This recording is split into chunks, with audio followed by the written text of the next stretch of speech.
আসসালামু আলাইকুম সম্মানিত দর্শক। আমরা আমাদের জীবনের সময়টাকে শব্দে প্রকাশ করতে গিয়ে একটা কথা বলে থাকি, অপূরন্ত সময়। সত্যিকার অর্থে অপূরন্ত সময় বলে কিন্তু কিছু নাই।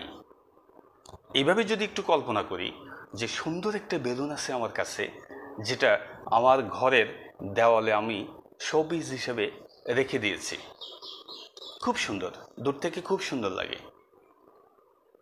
আপনি কি জানেন এই বেলুনের কোনো এক প্রান্তে খুবই সূক্ষ্ম থেকে সূক্ষ্ম একটা ছিদ্র রয়েছে, সেটা দিয়ে ক্রমশ বাতাস খুব কম পরিমাণ করে চলে যাচ্ছে, কিন্তু আপনি আমি সেটা জানি না। সেটা ধরে নিন সেটা আমরা জানি না, চলে কিন্তু যাচ্ছে। কম যাক বেশ যাক, একটা সময় কিন্তু এটার ভিতরে বাতাস শেষ হয়ে যাবে এবং এটা নিস্তেজ হয়ে যাবে।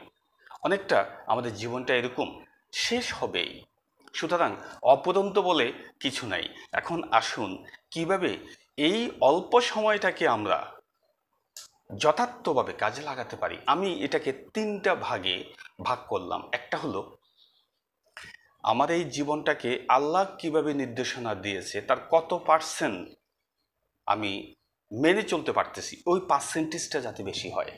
প্রথমত, হিউম্যান বিইং শতভাগ পারবো না, কারণ শয়তান আমাদের মস্তিষ্কে লেগে আছে, কিন্তু পার্সেন্টেজ যাতে বেশি হয়।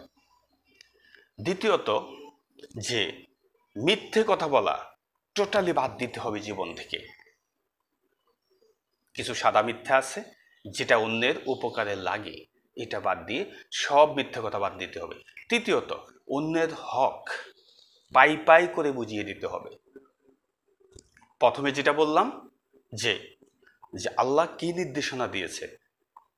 সম্মানিত দর্শক, এক গ্লাস পানি খাওয়া থেকে শুরু করে জীবনের শেষ নিঃশ্বাস অবধি মাঝখানে যেই ব্যাপ্তিকাল, এই পুরোটো কিন্তু পবিত্র কোরআনে দেওয়া আছে। কিভাবে আমি বাথরুমে যাব, কিভাবে আমি মসজিদে যাব, কিভাবে নিজের ভিতরের সাথে নিজে কথা বলবো, কিভাবে আপনার সাথে কথা বলবো, সবটা কোরআনে কন্টেন্ট করা আছে। ওটা যদি মানতে পারি তাহলে শতভাগ জীবনটা আল্লাহর নির্দেশনায় মেনে চলা হয়ে যায়। এছাড়া আল্লাহ স্পেসিফিক কিছু বিষয় 5টা আমাদেরকে দিয়ে দিয়েছেন: ঈমান, নামাজ, রোজা, হজ, যাকাত, 5টা। দ্বিতীয়ত আসছে যেটা, যে মিথ্যে কথা বলা। ধরে নিন যে প্রতিবেশীর একটা ছেলে অথবা মেয়ের জন্য বিয়ের প্রস্তাব নিয়ে আসছে, যে আপনার কাছে জিজ্ঞাসা করতেছে মেয়েটা বা ছেলেটা কেমন। যদি এই মেয়েটা বা এই ছেলেটার বিয়ে যদি ওখানে হয়, ওই পরিবারের যদি ক্ষতি হয়, তাহলে আপনাকে কি ভূমিকা নিতে হবে? এটা কিন্তু আপনি যদি সত্য কথা বলেন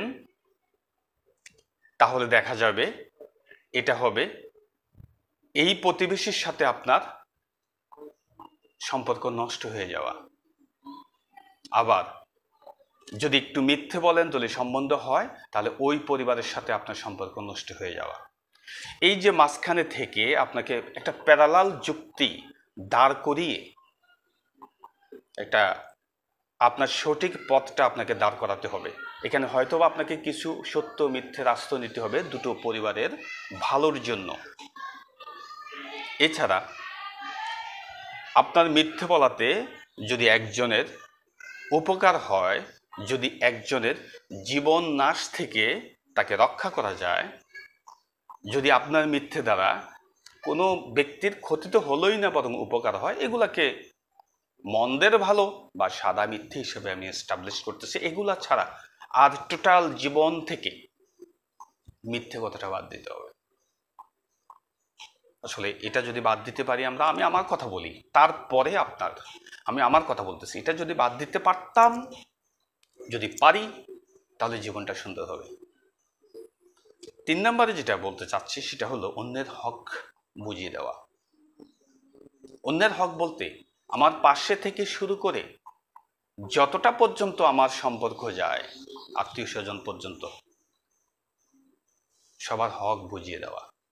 হ্যাঁ, এখানে একটা কথা আছে যে আমি নিজেরটাও নিজে হক বুঝি পাই নাই, যদি এমন হয়, যদি অর্থনৈতিক হকটার কথা যদি বলি যে আমি আমার নিজেরটাও এখনো বুঝে পাই নাই, তাহলে অন্যেরটা আমি কি করে বুঝাই দেব, সেটা একটা যুক্তি থাকতে পারে। তবে চেষ্টা করে যেতে হবে নিজেরটা বুঝে নেওয়ার, এবং নিজেরটা নিজের কাছে চলে আসার পরে অন্যেরটা বুঝিয়ে দেওয়ার। এটা হলো অর্থনৈতিক বা সম্পদ ভিত্তিক হকের কথা বলতেছি।